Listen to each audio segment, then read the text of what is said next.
সাদা কোর্টে নজর কাড়লেন দীপিকা। বলিউডে পা রেখেই বাজিমাত করেছিলেন দীপিকা পাডুকোন। শাহরুখ খানের সঙ্গে ওম শান্তি ওমে ডেবিউ করে প্রথম ছবিতেই দর্শকের মন জয় করেন তিনি। এরপর একের পর এক হিট ছবি দিয়ে নিজেকে ভেঙে নতুন রূপে হাজির করেছেন বারবার। বলিউডের গণ্ডি পেরিয়ে দক্ষিণী ছবিতেও সফল দীপিকা। এখন তো তিনি বলিউডের লেডি সিংহাম হিসেবেও পরিচিত। গত বছরের সেপ্টেম্বরে দীপিকা ও রণবীর সিংয়ের জীবনে এসেছে তাদের প্রথম সন্তান দুয়া পাডুকোন সিং। কন্যা সন্তানের মা হওয়ার পর আপাতত ঘরোয়া জীবন কাটাচ্ছেন নায়িকা।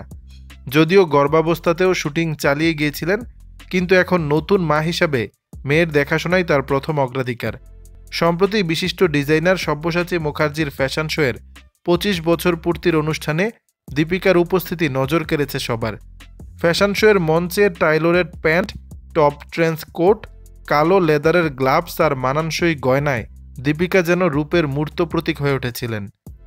তার এই লুক শোয়ের মূল আকর্ষণ হয়ে ওঠে। ভক্তরা তাকে আলটিমেট বিউটি কুইন এবং আইকনিক বলে প্রশংসা করেছেন।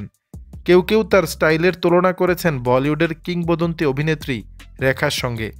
সব্যসাচীর এই বিশেষ ফ্যাশন শোতে দীপিকার পাশাপাশি উপস্থিত ছিলেন সোনাম কাপুর, আলিয়া ভাট, অনন্যা পান্ডে সহ আর অনেকে। দর্শক, কেমন লাগছে দীপিকাকে জানাবেন নিচের কমেন্ট বক্সে।